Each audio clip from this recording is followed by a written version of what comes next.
Albert Pujols generated over 100 WAR, wins above replacement, in his 22 seasons in the major leagues. And 2 summers from now, you'll see him make a speech in Cooperstown. He joins us now. Albert, how you doing?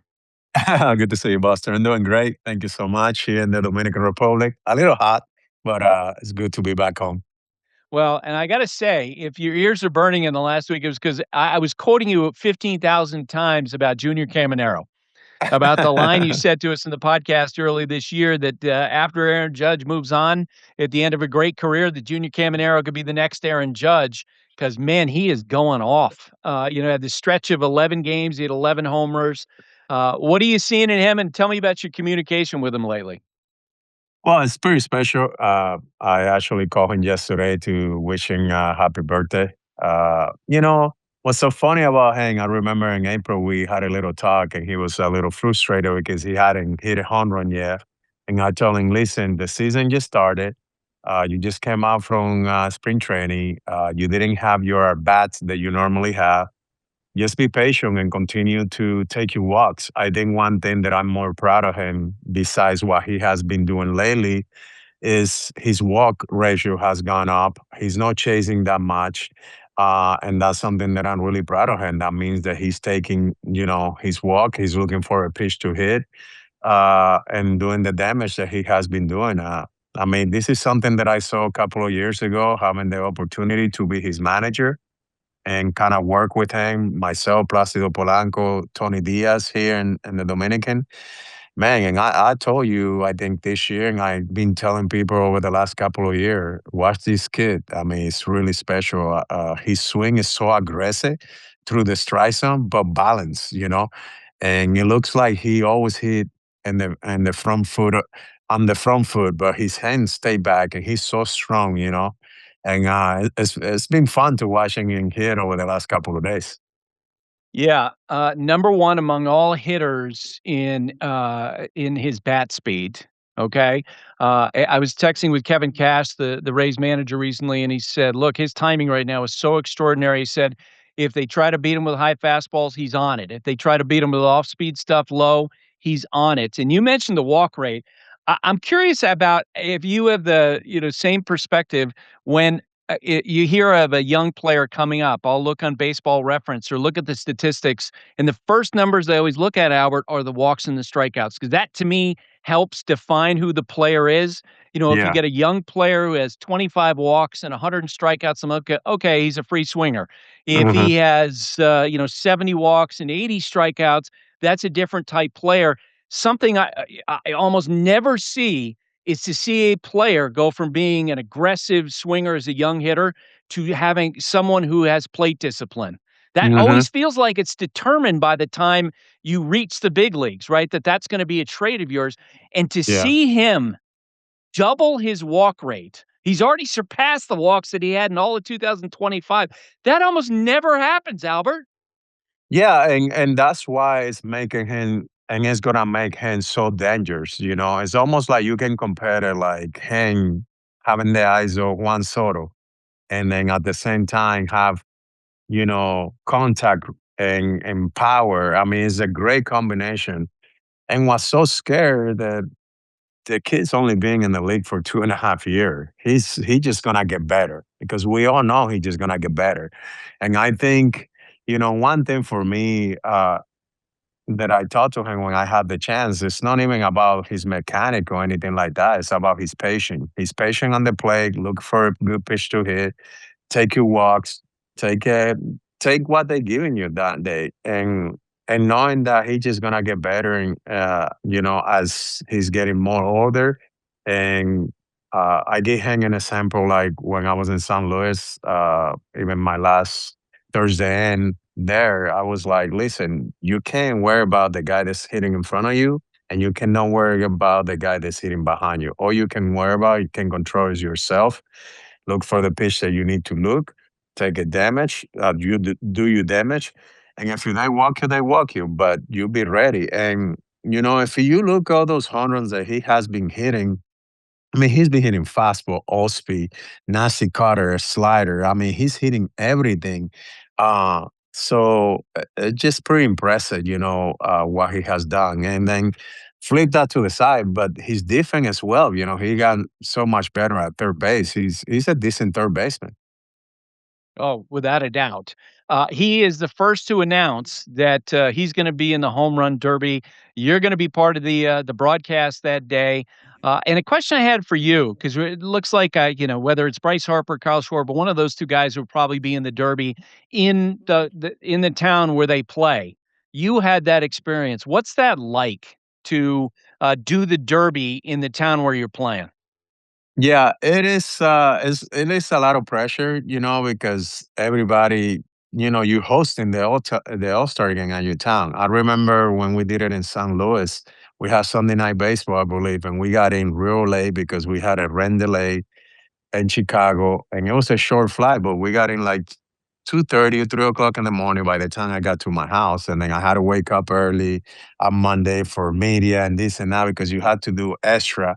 But it's an opportunity that you get to enjoy. Anytime you go to an All Star game, for me, this is how I look at it. An All Star game, an All Star selection, as an opportunity from the fans to appreciate that first half of the season that you had. And, I know a lot of people are like, well, that doesn't get any older, any old going every year to Oscar. For me, it didn't. I enjoyed it. I enjoyed it everything because and this is what I tell guys, you don't know if that's going to be your last one. And I remember Mike Piazza, used to say that.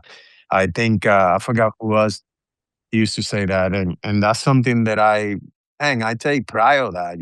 Like the All Star game is fun, and then you're competing against the best players in the game. And then you also for 2 or 3 days you're getting together with guys that you play against each other and guys that you want to beat every day. But right there, you're in one room with so many superstars, and then in 3 days after the All Star game, you back at it, battling, to get a spot in the playoffs. So the All-Star game was so fun for me. I enjoy every single one. That one was really special for me, 2009, because it was in St. Louis, and I was able to host, and I did the home run derby as well there, and I had a great time with it. What advice would you give to someone who's doing the derby in their hometown? Just get to enjoy it. Get to enjoy it. Really, make sure that because that's something people ask for so much, and media, interview, this and that, which is part of it, but sometimes you don't get to enjoy it. And last thing that you want is to stress out, to be stressed out doing it. And for me, I didn't want to do that. I want to be able to have fun, enjoy. I did everything, and I was able to have fun with the All Star game. Yeah, it is, and to, to see great players hanging out with other great players, I can It's only fun. imagine. I can only imagine how fun that would be. I want to ask you about Jordan Alvarez, who I think is going to compete with Caminero for the American League MVP this year, with Aaron Judge being out. Dusty Baker said to me a few years ago when Alvarez was out in spring training, he had some kind of an injury, and I said, "How many games will he need in the minor leagues to get ready?" And he goes, "He doesn't need any time. He's got one of those swings where you could wake him up in the offseason, he's gonna go out and hit a line drive." What separates Alvarez in terms of where his swing is? I mean, with Jordan Alvarez, man, he's a pressure player. You just say Andrews. I think with Hank, if you look at it, his career is that if this guy can stay healthy, he's probably one of the guys in the American League that every year you can pencil in on giving Josh a hard time for the MVP. And you see in this year.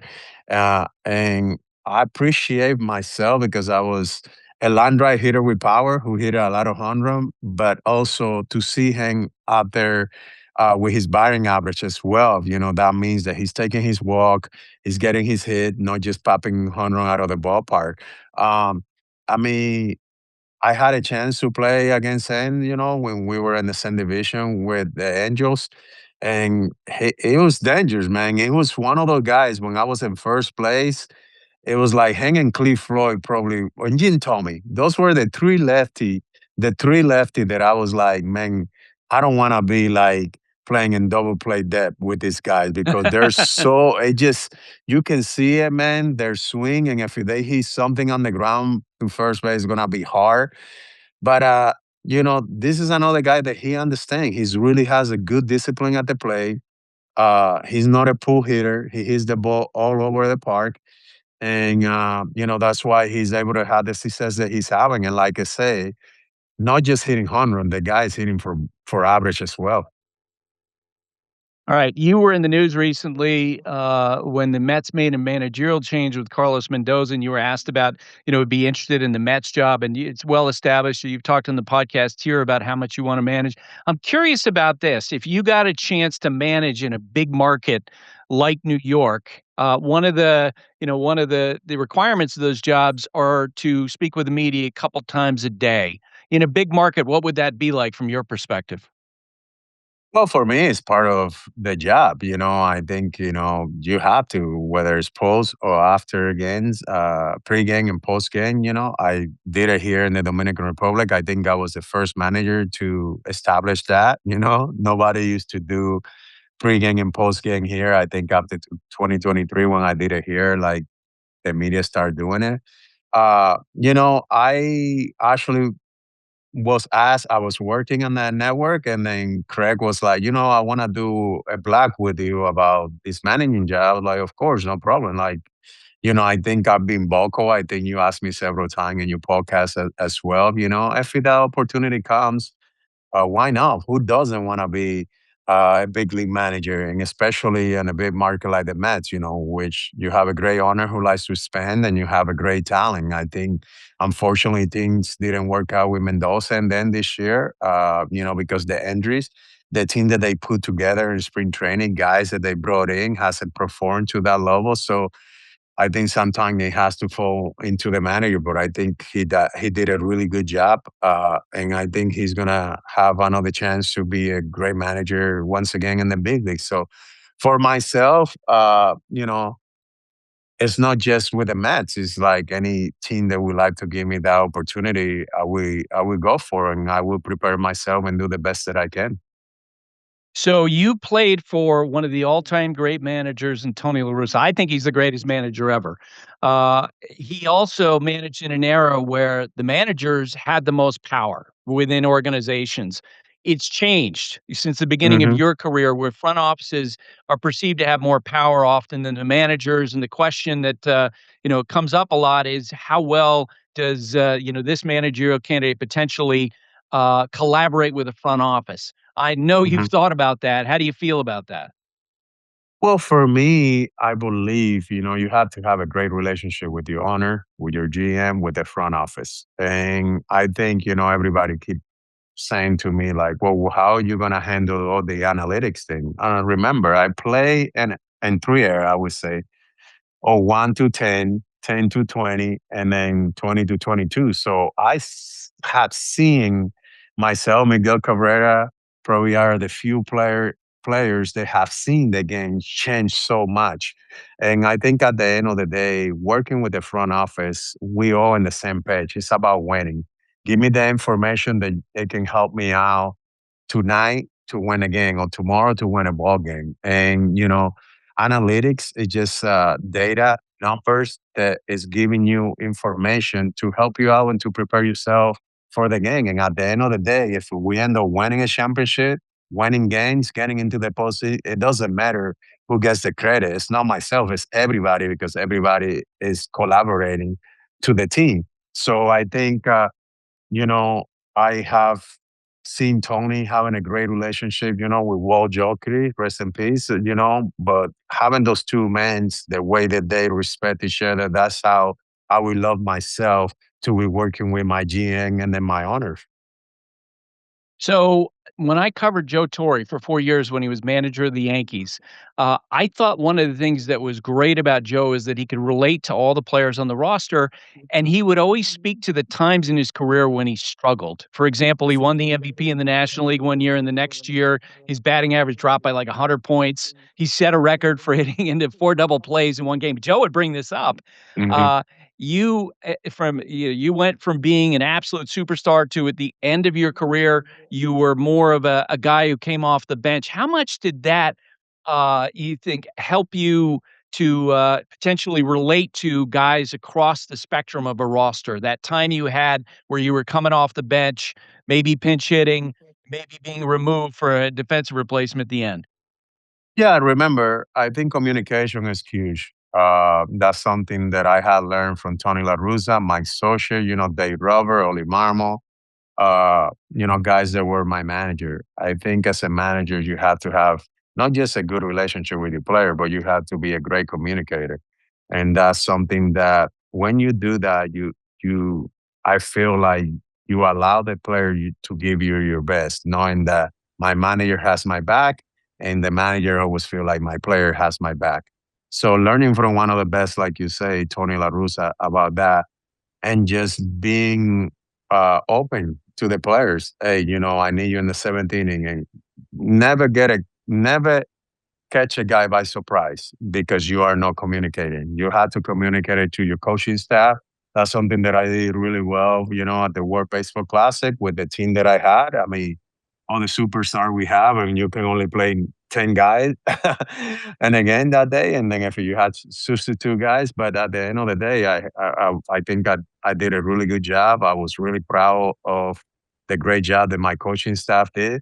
And at the same time, I believe that for me to be a good manager or a great manager, I had to have a great coaching style, great help around. And that's what made Tony one of the best. And that's what makes Social one of the best. So along my side, if I ever get that opportunity, I will have a great coaching staff around me that's going to help me out to have the best success. So when Ted Williams, like you, one of the all-time great hitters, was a hitting coach, Charlie Manuel, I'm sure someone you got to know, the Yeah, yeah. manager of the Fun, Philadelphia fun Phillies. guy. And he told me a story once when he was in from his playing days, and Ted Williams was his hitting coach, and he's taking batting practice with another guy, and he keeps on hitting the top of the cage. It was a cold day. He was feeling terrible in the cage, and Ted got frustrated with the two of them. He goes, "This is what you do." And he got into the cage the way Charlie described it. Ted had a gut at that time. He's 50 years old, and he starts driving balls into the bleachers in right field. Charlie said, "If I didn't feel bad about myself before then, I certainly did at the end of it." And so I'm curious, how during your career, when you've been managing, when you've worked with players, how do you bridge that gap where you can relate to players who maybe didn't have as much skill as you did? Yeah, I mean, I think we're patient and then understanding who the players is and who they are. And, it's so funny about you say about taking batting practice. I ended up taking batting practice one day that we had the day off uh, in March in the World Baseball Classic. The guy wanted me to jump in there. And I told you, man, it's not easy. That was the first time that I took the bat since I took my last at bat No kidding. against in the postseason. And I was hitting land right, but I told you the next day and the next week, I was sore in my ribs, But I think it's, having the communication, getting to know the players, uh, and then also because my career can be a little intimidated when I'm around guys, just let them know, hey, I'm there to just one outlet to help you out to have success. And when they know that I don't have to compete anymore, my time is gone already. My job as a manager right now is to put the best players in the field and to try to be the best leader for them and the best communicator. At the end of the day, listen, these guys, they're in the big league, they're getting paid a lot of money, they know how to play the game.